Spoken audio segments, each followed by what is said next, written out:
Hello friends, आज आपण ज्युरिस्डिक्शनवर आधारित अजून एक महत्त्वाचा क्वेश्चन पाहणार आहोत.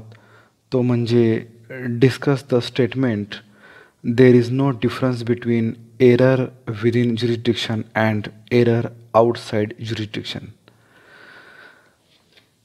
तर बघूयात की या क्वेश्चनच्या ॲन्सरसाठी आपल्याला काय काय पॉईंट्स कव्हर करावे लागतील. Section 9 of CPC says the court shall have jurisdiction to try all suits of civil nature, excepting suits of which their cognizance is either expressly or impliedly barred. हा एक जनरल रूल आहे ज्युरिस्डिक्शनशी संबंधित.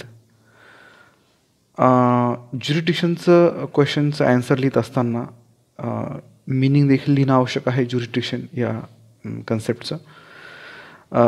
Jurisdiction means and includes any authority conferred by the law upon the court, tribunal or जज to decide or adjudicate any dispute between the parties or pass judgment or order. Classification बघूयात. तिसरा point आहे classification of jurisdiction of a court. Jurisdiction एकूण किती प्रकारचं असतं त्यातला पहिला प्रकार आहे टेरिटोरियल और लोकल ज्युरिस्डिक्शन. सेकंड आहे पिक्युनरी ज्युरिस्डिक्शन.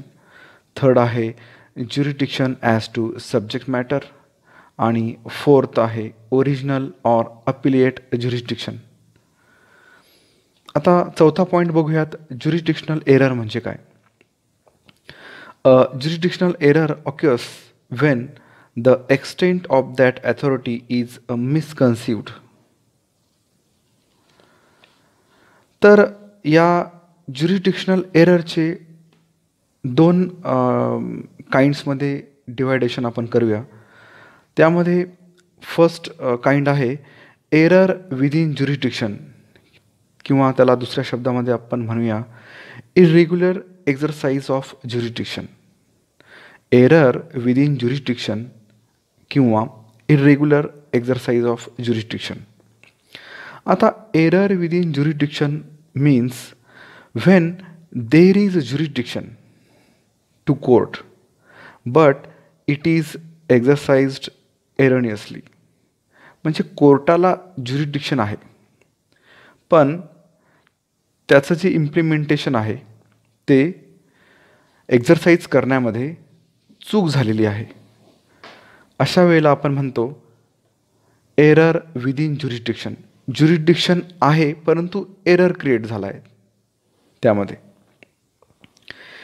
त्यालाच आपण दुसऱ्या शब्दामध्ये म्हणायचं आहे इरेग्युलर एक्झरसाइज ऑफ ज्युरिस्डिक्शन.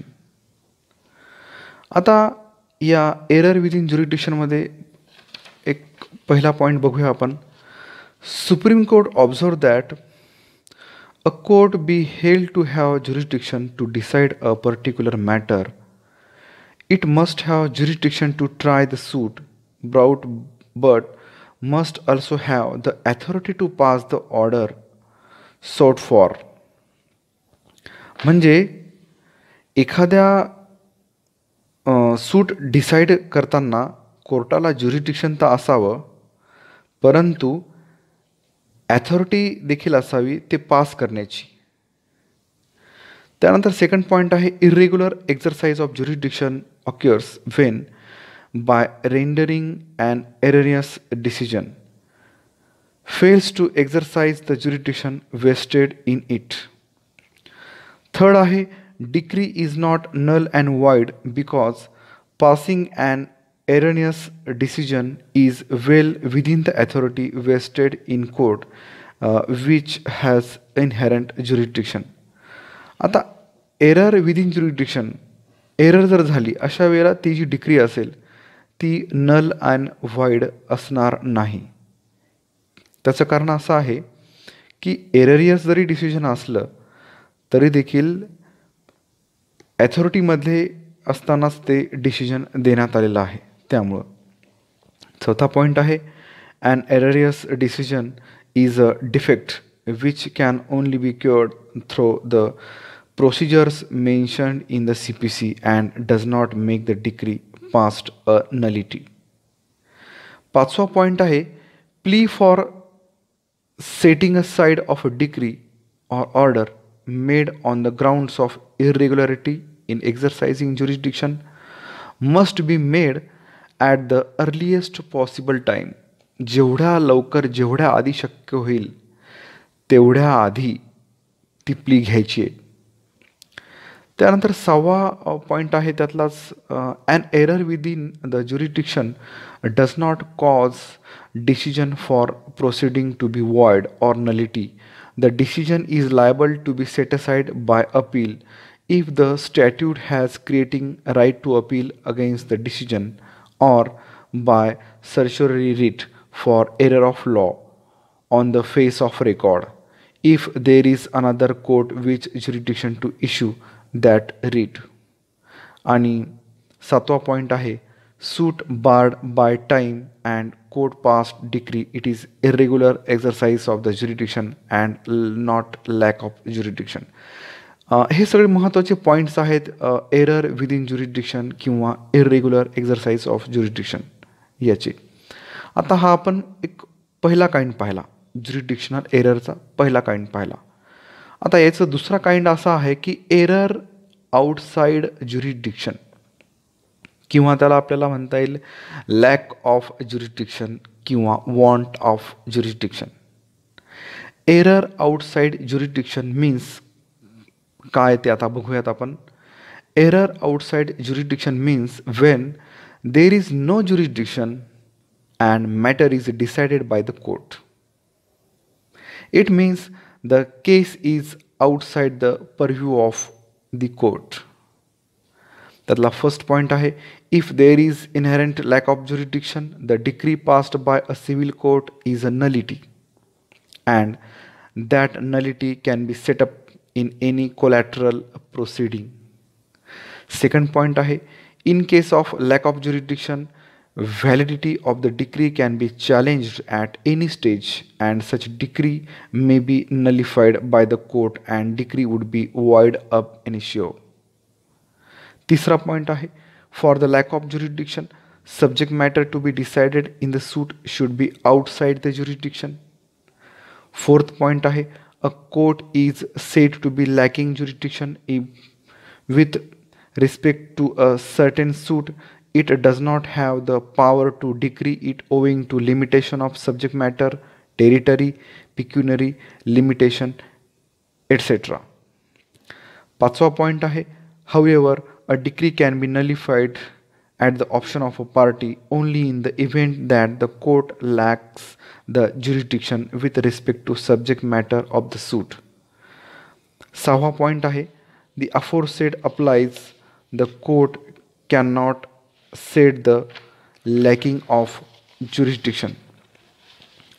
हे आपण दुसरा काइंड बघितला ज्युरिडिक्शनल एररचा.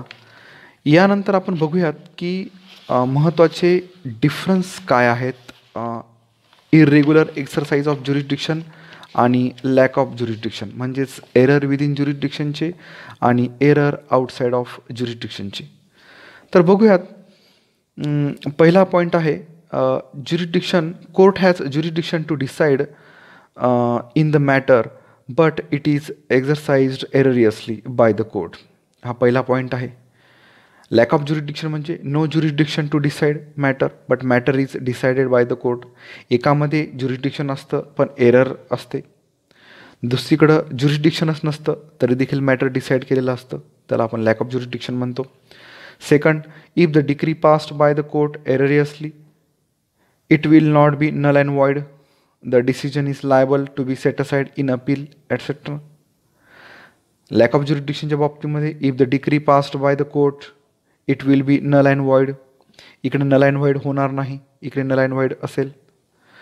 त्यानंतर थर्ड पॉईंट आहे plea for setting aside of a decree or order passed by court on the ground of irregularity in exercising jurisdiction must be made at the earliest point of time.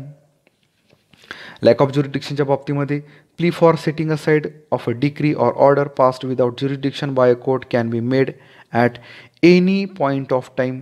इकडे आहे जेवढा लवकर शक्य होईल तेवढा लवकर, इकडे कोणत्याही वेळेला, असा फरक आहे.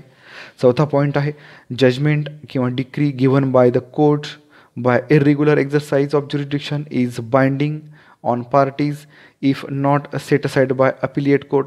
पार्टीजवर बाइंडिंग असेल, पण लॅक ऑफ ज्युरिडिक्शनच्या बाबतीमध्ये judgment or decree passed by the court who do not have jurisdiction is null and void. पार्टीजवर बाइंड असण्याचा प्रश्नच निर्माण नाही होत. पाचवा पॉईंट आहे डिफरन्सचा. Aggrieved party has remedy to prefer an appeal or revision to the appellate court.